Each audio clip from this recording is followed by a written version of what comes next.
All right, welcome to the Ravit Show. We are here at Google Next. It's day two, and look who I have with me, Pankaj from AI21 Labs, who's the SVP and the GM at AI21 Labs. Super excited to be chatting with you today. Likewise. I know it's your debut on the Ravit Show, but I'm curious to learn more about the different initiatives that y'all have been working not only just with Google, but then otherwise as well. I know y'all cater to large enterprises out there. But just for audience, would you like to tell us a little more about your role at AI21 Labs and a little about AI21 Labs as well? Of course. So first of all, great to make my debut on the Ravit Show. Thank you. Hopefully, this is the first of Many, many. for sure. And again, my name is Pankaj Dugar. I'm the SVP and GM at AI21. As part of my role, I'm mostly focused on building out our go-to-market strategy to enable customers to take advantage of everything that AI21 has to offer. Nice. Our mission is to really create trustworthy AI to enable humanity to move towards super productivity. And as part of that, we have, a set of products that we offer to the market. And the nice thing about AI21 and the reason I chose to work with the company, I've been here 2 years, is we tend to do things a little bit differently. On the one hand, we build our own frontier models. Right. And the way we do it is we combine the existing transformer architecture, which is what most people do, along with what is the Mamba architecture. And the reason we do that is the transformer architecture, as good as it is, they have some shortcomings, especially when it comes to the latency of the output, as well as the memory footprint required. And the Mamba architecture actually solves for latency as well as for throughput in a much better way than the transformer architecture does. So by combining these two architectures, we're able to actually service the enterprises who of late have started to become a lot more concerned about the total cost of ownership, Exactly. of running these models at scale in production. The other thing that we recently launched, which I'm super excited about, is Maestro. Maestro is an AI planning and orchestration system, especially designed, and it's purpose-built technology, especially designed to solve complex tasks that require much more control over quality, cost, and latency of the tasks that you give it. So Maestro is in private preview, today, and we're extremely proud to have a number of design partners who have worked with us, Nice. on this. That's fantastic. Those are great insights, and congratulations on the launch of Thank Maestro. you. I'm also, wanting to know a little bit from your vantage point. When you talk to a lot of enterprise leaders out there, and you cater to a lot of enterprises, what is the common misconception that they have when they think about deploying AI? Yeah, so this is definitely one of those situations where the hype has far exceeded the ability of generative AI to actually deliver. Yeah. And this is far more true in the enterprise space. Yeah. One of my customers recently remarked that 80% accurate is 100% useless. In fact, 90% accurate is 100% useless, especially when it comes to my critical, use cases and workflows in the enterprise. So the big misconception customers have is when, ChatGPT came out in the market, everybody wanted it to be the silver bullet Right. that would supercharge their revenue growth and eliminate, lots of jobs that could be fully automated. Right. And as we have come down the slope of, disillusionment, companies are starting to realize that there is a lot more work that needs to go in to make AI trustworthy. And that's Right. why, once again, we are trying to build trustworthy AI for the enterprise that is going to supercharge productivity. I love it. And you mentioned a very important point when you kind of, obviously from the hype to the reality, there has been a lot of maturity that kind of went into the play as well. And now uh, companies like AI21 Labs as well, you all have been, truly focusing on which stage of maturity these enterprise Right. companies are. But from all the buzzword and to the reality, what do you think has changed for the enterprises out there? Yeah. And how are you all catering in that direction? Yeah, so there are, as we have started talking to customers, there's a number of additional frameworks that we have developed to help our Yeah. customers Yep. understand what it is they can and can't do today with AI. So for example, almost every enterprise customer that I talk to, they literally have hundreds of use cases that they want to implement. Yeah. Okay, so I have a very simple framework that helps them distill what they should go after and what they shouldn't. So number one, I tell them which of these use cases touch your customers versus our internal. Okay, Right. clearly you don't want to have external use cases because losing trust with your end customer is a lot more detrimental than actually having your internal people use it. That's Right. number one. Number two, I say, okay, even within your company, do you want a solution that's given to a workforce of 10,000, or do you want to restrict it to a particular department and start to implement use cases that will touch 100, 200 people? So when customers use this simple framework, it starts to help them think through, okay, what are the specific use cases that I can prosecute today that will give me high ROI, Hmm. but I can deploy quickly, in production. And this is an education that we have to go through with our customers. We've actually developed very detailed discovery frameworks, which is eye-opening for the customers as well, because we're a white glove services firm as well, because we want to help our customers achieve Exactly. Very big important. ROI. Yeah. Yeah. That's a very good point. I'm kind of also wanting to know for those enterprise leaders who've been hearing, say, AI21 Labs for the first time. Hmm. What sets your LLMs apart and the approach that you all have Yeah. towards enterprises Yeah. uh, differently from the market? That's a fantastic question. Yeah. So since I came into the company and we were working on our LLMs and trying to compete with every other, like other LLMs that are out Yep. there. So first of all, these things are difficult to develop. Okay, but we're one of the few research labs in the world that has the capability to develop frontier models. Yep.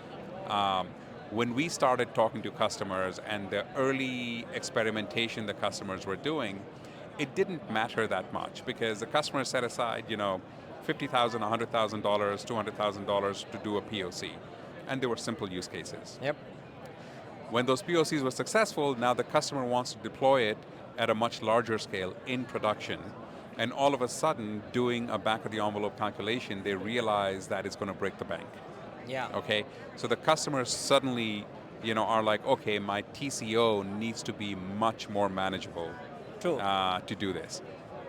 Right around that time, this new architecture came out. It's called Mamba. It's a Mamba. state space model. Our researchers, as they've always done, they took a look at it and said, hey, if you're going to focus on the enterprise and they're going to care a lot more about the total cost of ownership, TCO is total cost of ownership, Right. what you need to do is to give them something that is going to meet all of their requirements, not just around cost, but like latency, what kind of hardware you need to implement it.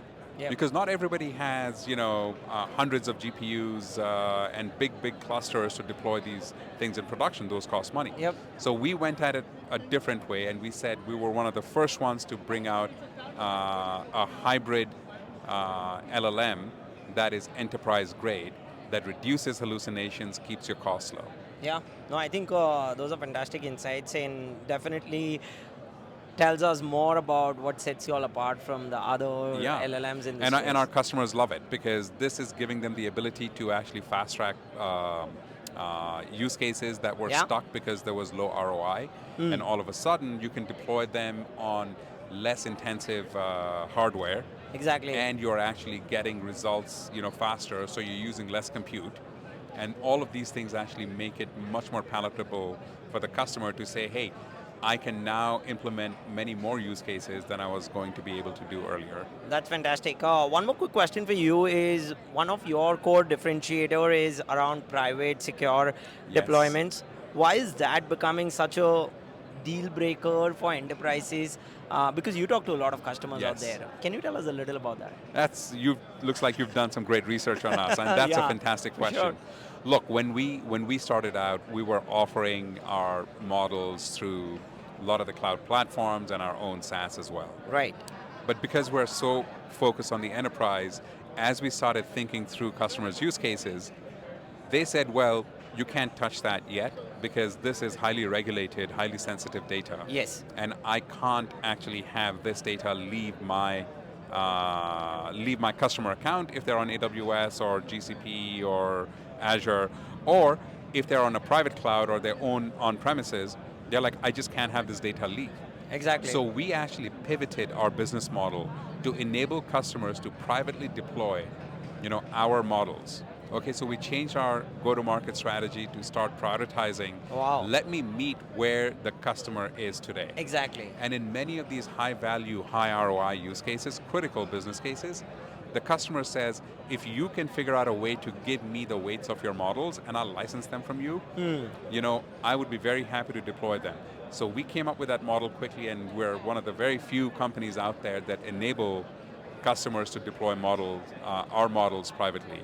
I love it because, I talk to a lot of enterprise leaders, and that's one of the things that they kind of also feel that, okay, what about keeping it more secure, keeping it more Yeah, private, data right? governance, data Always. security, are nobody wants to lose their job, over it. Exactly. And if you make a hasty decision, then I think it becomes a big news story. Yeah. So customers are wanting to be, guided by the same set of security principles that has guided everything else they've done with respect to sensitive data like PIIs. Love it. And we're meeting customers there. So this has been actually quite phenomenal, Yeah. for us. And we're there with the customer to help them deploy these models. So the customers love the fact that if they were to license our model weights, we just don't throw them over the wall and say, fine, you go do it now. We're there with them to actually implement it all the way through production so they can see the ROI. This is fantastic. Pankaj, I'm kind of also wanting to ask you a fun question now. Yeah. For any, if you had like 30 seconds to advise a Fortune 500 CEO, say evaluating Gen AI strategy this year, what would you tell them to prioritize?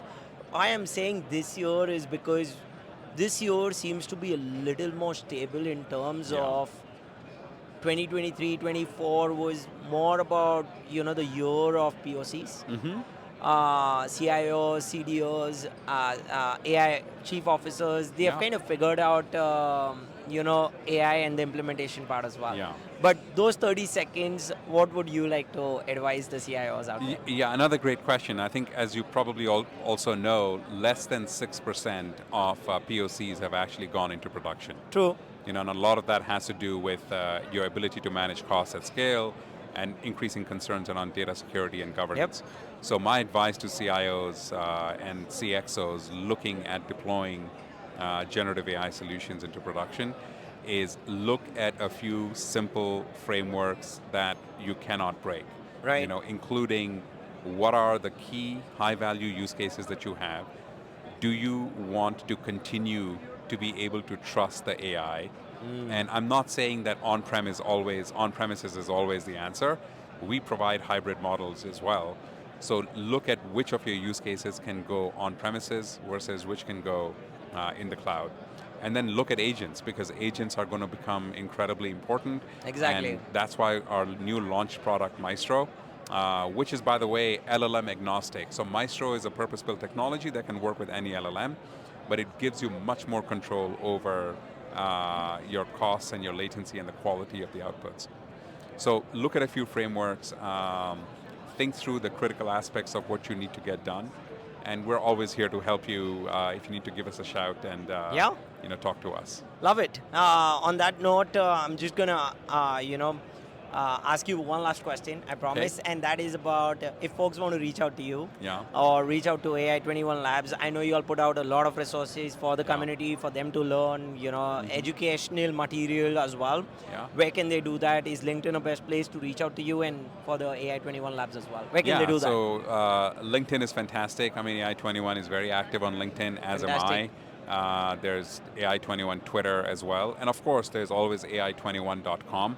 and you can get in touch with us over there.